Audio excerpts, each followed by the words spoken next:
할렐루야. 오늘 이 밤에 나오신 여러분들 주님의 이름으로 축복합니다. 오늘은 6월 7일 수요일 저녁입니다. 우리 지난 시간에는 바울이 아덴에서 선교할 때 세 가지 특징이 있었다고 그랬습니다. 첫째로 아덴은 온갖 우상 도시였다 그랬습니다. 바울이 말씀을 전했던 아레오바고를 중심으로 위로는 파르테논 신전이 있고 건너편에는 판테온 만신전이 있었고 또 서쪽 남쪽에는 니케 여신의 신전이 있고 그 외에도 곳곳에 이 아덴에는 신전과 신의 모양을 한 것이 가는 곳곳마다 있었습니다. 두 번째로 이 아덴은 학문과 지식의 도시였다고 했습니다. 말하자면 소크라테스의 도시가 아덴이지요. 많은 사상과 수사학과 기하학과 수학과 역사와 정치 1번지가 바로 이 아덴이었습니다. 요즘은 젊은 사람들이 유학을 간다 그러면 미국으로, 유럽으로, 캐나다로, 일본으로, 독일로 이렇게 갑니다. 그런데 이 바울의 시대는 유학을 간다 그러면 로마로, 아덴으로 이런 데를 갔단 말이죠. 그러니까 이 아덴이 얼마나 전통적인 도시고 유서 깊은 도시인지를 우리가 짐작할 수 있습니다.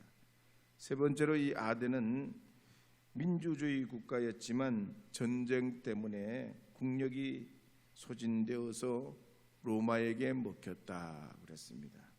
그래서 이 바울 시대에 이 아덴은 로마 제국에 병합되어 가지고 로마의 문화를 꽃피우고 있었는데 이와 같은 이 아덴의 상황을 잘 이해한 바울이 하나님은 창조주 하나님이시고 천지 만물의 주제이시고 우리는 죽어도 사는 예수 그리스도의 부활을 믿어야 구원이 있음을 증거하게 됩니다. 그러면서 17장 18절 하반절 말씀에 보면 함께 읽어보겠습니다. 어떤 에피쿠로스와 스토아 철학자들도 바울과 쟁론할세. 그래서 바울이 이 아덴에 있는 철학자들과 함께 대화하고 토론했다. 쟁론은 대화하고 토론했단 말입니다. 바울이 이 지식의 도시고 학문의 도시인 이 아덴에서 철학자들과 대화하면서 복음을 이해시키고 또 성경의 주장을 그들에게 알려줬는데 그만큼 큰 성과는 없었습니다. 오늘 우리 한국 교회가 굉장히 취약한 것이 한 가지가 있는데 바울처럼 쟁론할 사람이 부족하다는 얘기입니다. 때로는 복음이 복음되고 우리 기독교가 믿는 이 복음은 무엇을 믿는지 사회와 지역에 오해를 불러오지 않도록 국민과 사회를 설득할 필요가 있고 또 이해시킬 필요가 있습니다. 우리끼리만 잘 믿고 잘 예배하면 되는 게 아니라 우리가 믿는 하나님이 어떤 하나님이고 우리가 고백하는 신앙이 어떤 신앙인지 이 사회가 받아들일 수 있도록 체계적으로 잘 설명하고 이걸 이해시킬 때 복음이 더 확산되고 복음을 통해서 구원 얻는 이들이 늘어나게 되는 줄 믿습니다. 우리나라 기도원 역사에 보면 대한수도원 그 기도원 다음에 용문산 기도원이 굉장히 은혜가 있다고 그랬습니다. 그리고 용문산 기도원 다음에는 여러분 잘 모르시겠지만 일월산 기도원이 한때 그 용문산 기도원의 영적인 어떤 계보를 잇는다고 했어요. 근데 그 일월산 기도원이 우리 고향에서 얼마 멀지 않는 곳에 있었습니다. 근데 1966년도에 김성복이라는 사람이 이제 그 기도원을 설립하고 그 기도원을 통해서 많은 영적인 운동을 이어갔는데 나중에는 이 이단으로 몰립니다. 사이비로 몰려가지고 공군 비행기로 폭격하고 그 사람들이 있는 걸 쫓아내고 거기에 공군 미사일 기지를 세우게 돼요. 교회사를 연구해봐도 분명한 건강한 교리를 가지고 있으면서도 마녀 사냥에 희생당한 예가 한두 번이 아닙니다. 그래서 우리가 하나님 앞에 믿음으로 잘 믿는 것도 중요하지만 또 우리 믿는 이 믿음을 대사회적으로 잘 알려서 우리 대한민국이 더 건강하고 우리 기독교가 더 건강한 그런 교회가 되어야 할 줄로 믿습니다. 본문에 보면 바울도 그렇게 되몰릴 뻔했습니다. 이방신을 전하는 사람이라고 매도하고 또 말쟁이라고 바울을 몰아붙입니다. 그렇지만 이 바울은 결코 그걸 피하지 않고 자기가 믿는 하나님, 십자가에 달려 돌아가시고 부활하신 예수님에 대해서 분명히 증거하고 자신의 의지를 굽히지 않고 복음의 뿌리를 내려 담대하게 전하게 될 때 아레오바고의 관리인 디오누시오와 또 다말이라 하는 여성과 그리고 몇몇 사람들이 주님께 돌아오는 역사가 아덴에서 있게 됩니다. 큰 성과는 아니지만 이걸 기점으로 아덴이 점점 복음화가 되고 지금은 전 세계에서 가장 복음화율이 높은 것이 바로 이 그리스 중에서도 아테네가 복음화율이 굉장히 높은 그런 지역이 되게 됐습니다. 우리 금암제일교회도 세상 중에 있는 하나님의 도피성구로 지역을 위하고 지역의 필요를 채워주고 사람들을 위한 센터가 되고 공간으로 자리매김하고 영적으로 구심점을 갖는 하나님의 교회가 되어야 할 줄로 믿습니다. 찬송가 507장 저 북방 얼음산과 함께 불러보겠습니다. 507장.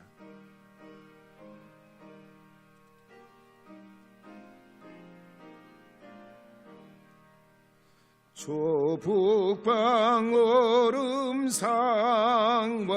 도대양 산호소 저 남방 모든 나라 수많은 백성들 근죄악 범한 면적 다 구원 얻으려 참빛을 받은 우리 고도나 부른다 주은혜 받은 우리 큰 책임 있고서 주 예수 참된 구원 전하지 않으랴 온 세상 모든 백성 참 구원 얻도록 온마음과 재산 드려 이 복음 전하자. 아멘. 사도행전 18장 1절 말씀 함께 읽어보도록 하겠습니다. 함께 읽겠습니다. 그 후에 바울이 아덴을 따라 고린도에 이르러 아덴에서 고린도까지는 약 70km 정도 됩니다. 바울이 드디어 아덴에서 고린도에 도착하게 됐습니다.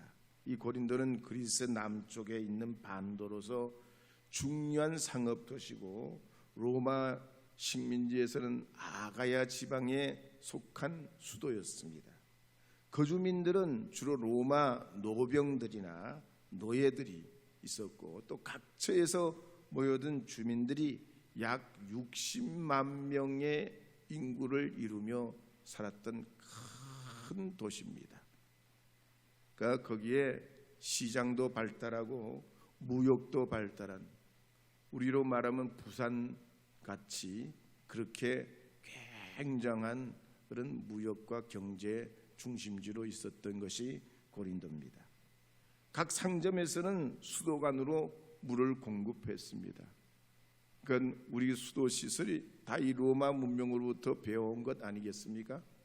2000년 전에 로마 사람들은 수도를 놓고서 우리는 지금도 땅에서 때로는 퍼서 쓰기도 하고 그랬던 적이 그렇게 오래되지가 않습니다. 그들은 수세식 화장실도 있었고요. 가가호호 우물을 파가지고 냉장고는 없었지만 음식물을 그 찬 물에다가 보관하고 그랬습니다. 또 원양극장은 한 번에 18,000명 들어갈 수 있는 규모가 있었고, 남쪽 높은 산 거기에는 아프로디테 여신 신전이 있었는데 신전 창녀들이 많을 때는 1000여 명이 거기에 있으면서 들고 나는 사람들을 받아들이면서 환락의 도시로 종교적으로 이 아프로디테 신을 모시면서 음란한 영이 그곳에 가득 차 있었던 것입니다. 그런데 바울은 이 아덴에서, 좀 전에 아덴에서 큰 성과를 내지 못했지만 이제 그걸 교훈 삼아 가지고 이 고린도에서는 학문적인 말보다가, 학문으로 뭘 설득하고 논리적으로 철학적으로 설명하기보다는 오직 예수님의 십자가의 도를 전하면서 성령의 능력에 의지하게 될 때 이 고린도에 큰 은혜가 임하게 됩니다. 그러면서 하나님께서 왜 소아시아에 있을 때 북쪽으로 올라가지 않고 서쪽으로 두루아를 건너가지고 그렇게 오게 하신 이유가 뭔지, 이 고린도에 도착하면서 복음을 전하면 전할수록 1년 6개월 동안 머물며 복음을 전할 때 그때마다 깨닫고 알게 되고 철저히 하나님의 계획하심을 통감하게 되었습니다. 이처럼 하나님의 일은요 항상 시작보다 과정이 좋습니다. 한번 따라, 시작보다 과정이 좋고 과정보다 결과가 좋다. 뭐가 그렇다고요? 뭐가 그렇다고요? 하나님의 일이 그렇다니까요. 하나님의 일은 항상 시작보다 과정이 좋고 과정보다 결과가 좋아요. 주의 일은 그래서 손해나는 법이 없어요. 안 되는 법이 없어요. 망하는 법이 없어요. 아멘이 없어요. 그래서 예레미야서 33장 3절에 보면 너는 내게 부르짖으라 내가 내게 응답하겠고 내가 알지 못하는 크고 은밀한 일을 내게 보이리라 그랬습니다. 기도하는 사람은 망하는 법이 없습니다. 잘못되는 법이 없는 줄 믿습니다. 아멘 해도 손해 안 납니다. 아멘 해도 손해 안 납니다. 아멘 해도 손해 안 납니다. 어쨌든 이렇게 바울이 고린도로 와서 복음을 전하는데 하나님께서 거기에서 동력자를 만나게 해주셨습니다. 2절 3절에 보면 이렇게 기록하는 말씀이 있습니다. 함께 읽어보겠습니다.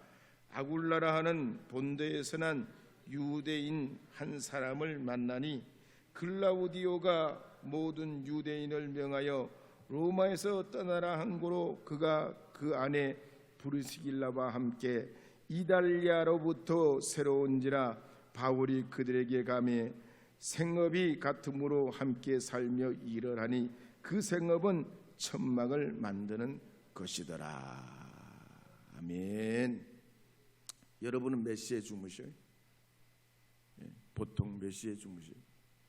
저는 보통 9시 반에서 10시 반이면 자요. 좀 일찍 잘 때는 7시 반에도 자. 그래서 여러분 특별한 일이 없으면 밤에 전화는 저한테 하지 마세요. 그때 전화를 못 받으면 목사님 주무시고 있구나, 자고 있구나 그렇게 여기십니다. 왜 그러냐면 왜 그렇게 일찍 자냐고. 보통 사람들은 11시부터 이제 시작이래. 11시 밤 11시부터 이제 시작이래 그때가. 근데 어쨌든 목회를 오래 하다가 보니까요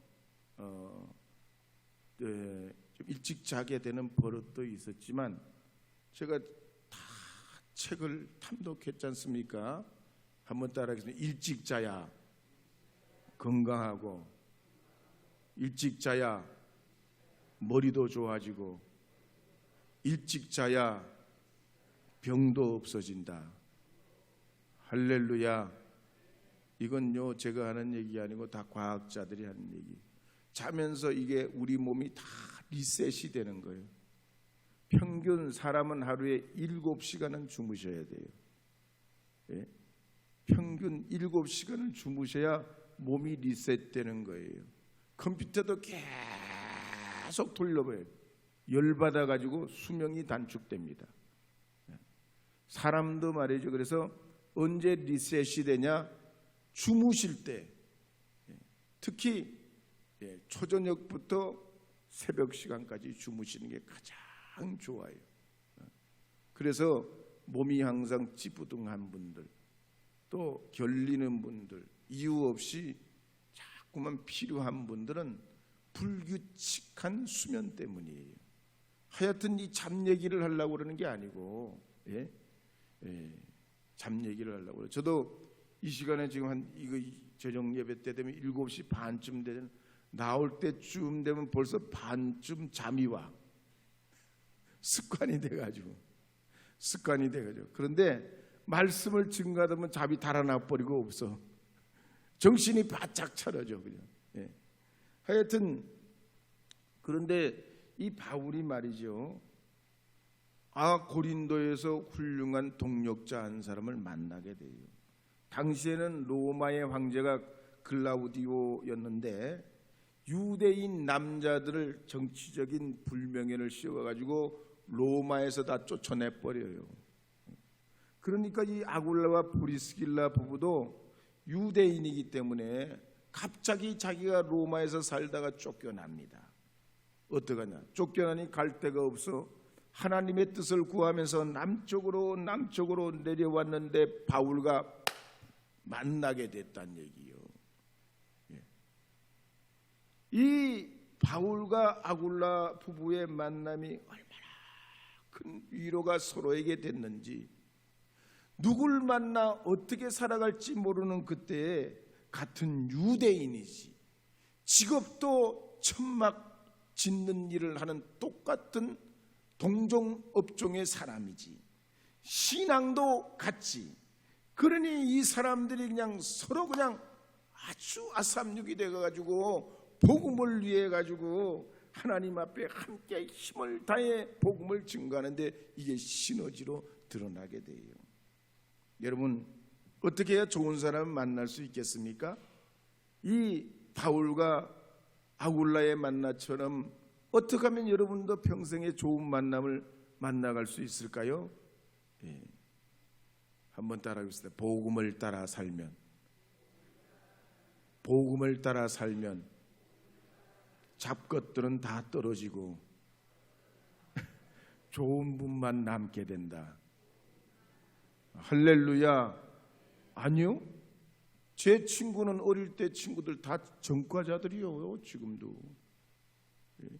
어릴 때 친구들은 전과자들이요. 근데 난 복음을 따라 내가 잘나진 못했지만 예수님의 복음을 따라 산다고 하다 보니까 잡것들은 다 떨어지고 없어. 떨거지들은 다 떨어지고 없어.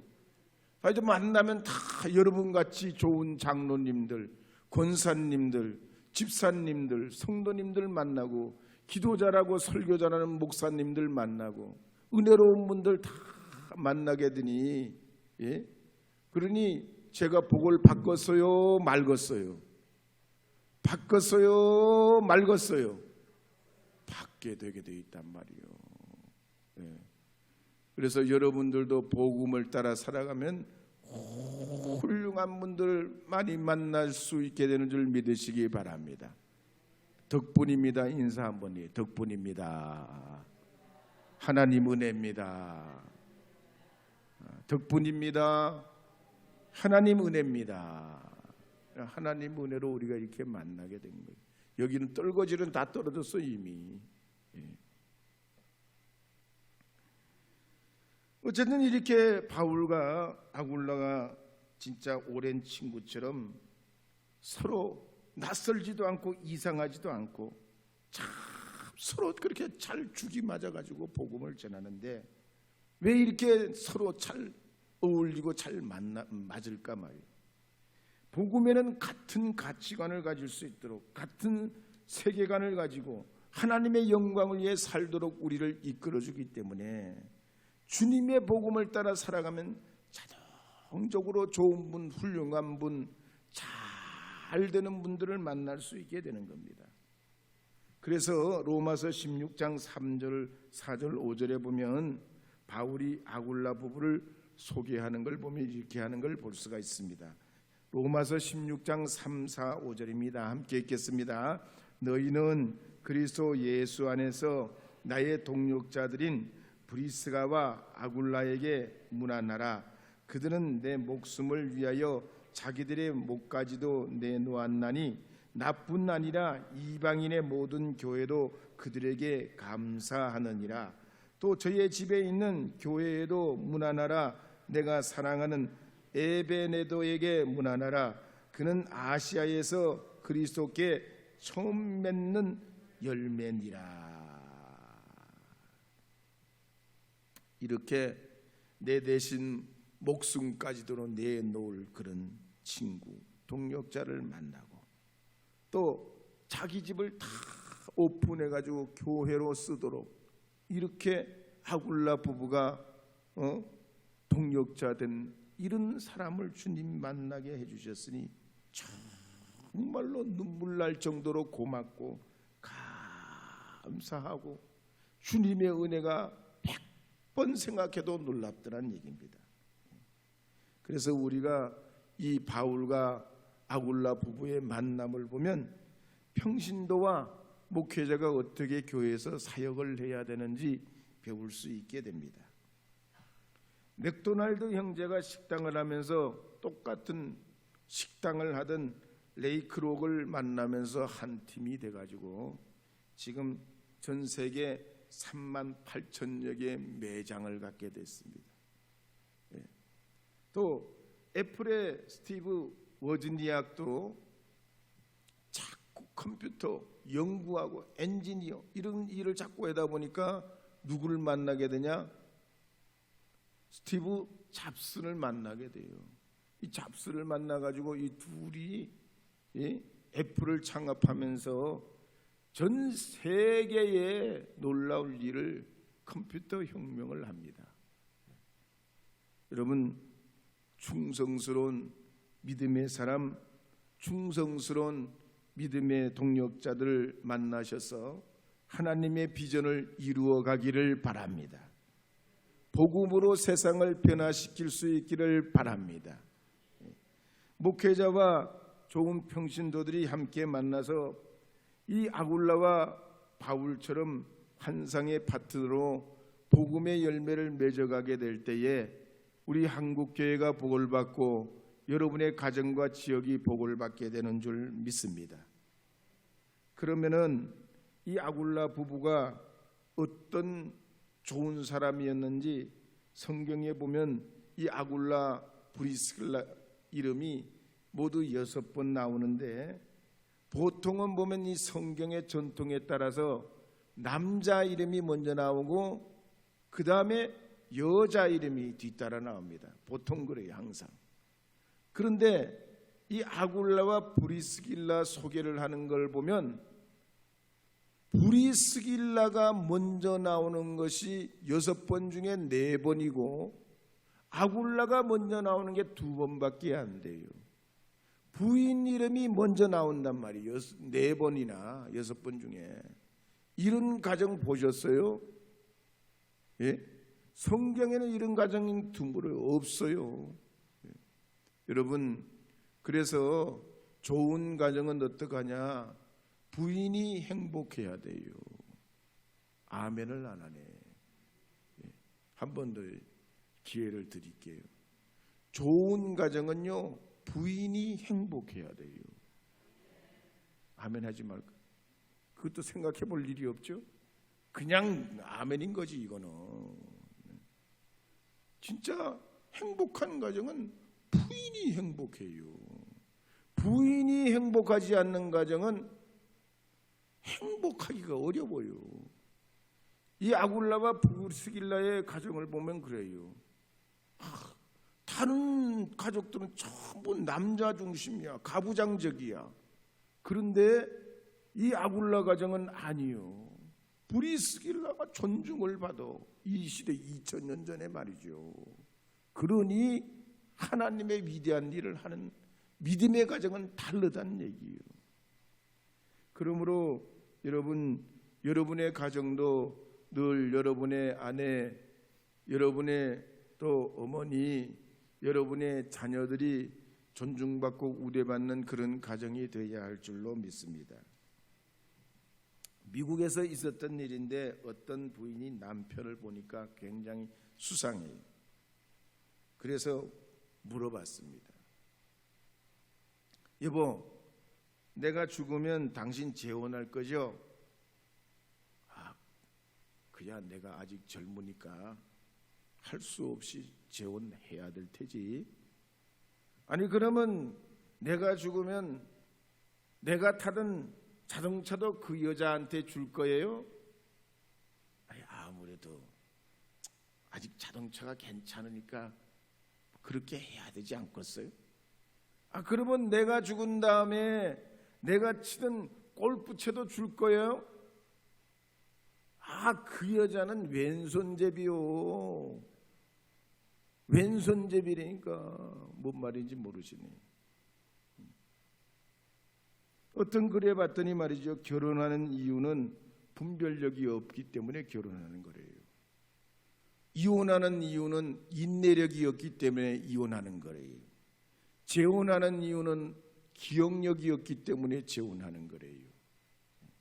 그러나 여러분은 이 아굴라 부부를 보면 그렇지 않아요. 신이란 동력자요, 참 아름다운 부부입니다. 우리가 그리스도 예수 안에서 이 아굴라 부부처럼 믿음의 은혜로 이루어가면서 하나님 앞에 성장해 나가는 가정들이 되기를 바랍니다.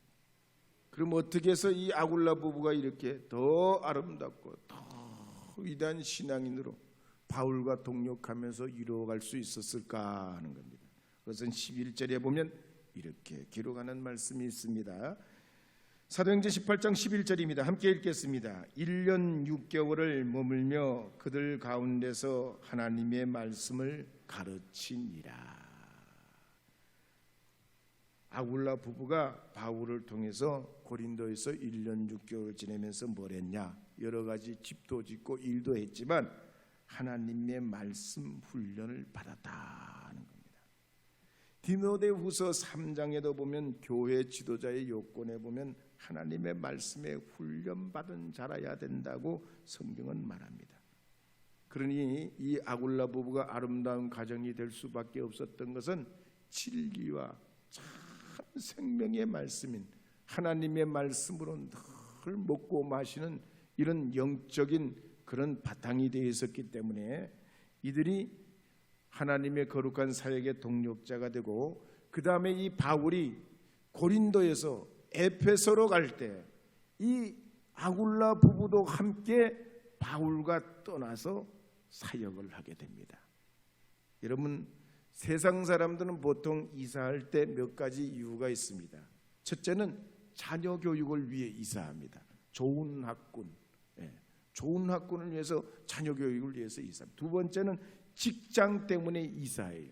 세 번째는 건강을 위해서 이사합니다. 네 번째는 노후를 위해서 이사를 해요. 근데 이 아굴라와 브리스길라는 왜 떠났다고요? 신앙을 위해 떠납니다. 참 훌륭한 대단한 분들입니다. 평신도 사역자로서 정말로 보통 분들이 아닙니다.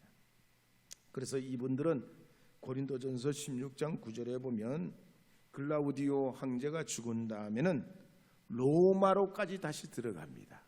그리고 거기서 계속 사역을 해요. 참 훌륭한 믿음의 사역자들입니다. 그래서 로마서 16장 4절에 보면 이런 말씀이 있습니다. 함께 읽어보겠습니다. 저희는 내 목숨을 위하여 자기의 목이라도 내어 놓았나니 나뿐 아니라 이방인의 모든 교회도 저희에게 감사하느니라. 유럽 복음이 괜히 된 게 아니지요. 참 이런 아굴라 부부 같은 분들, 이런 대단한 믿음의 사람들, 이런 헌신, 이런 순교적 신앙 때문입니다. 초대교회는 규모로 보면 오늘날처럼 대단한 규모가 아닙니다.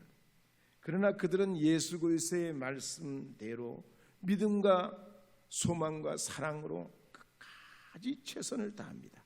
그렇게 될 때 그 박해 시대 300년을 보내고 수많은 그 난관 끝에 드디어 로마 제국이 기독교를 국교로 받아들이게 됩니다. 오늘 이 밤에 나오신 여러분들께서도 주의 복음의 은혜로 끝까지 살아가시기를 바랍니다. 여러분의 가정이 훌륭한 믿음의 풍토 속에 훌륭한 가정으로 더욱 뻗어나가시기를 바랍니다. 이 아굴라와 브리스길라 가정처럼 정말로 믿음에도 신앙에도 멋진 가정이요, 또 부부로서도 참 아름다운 가정으로 더욱더 보호받는 여러분의 가정이 되기를 바랍니다.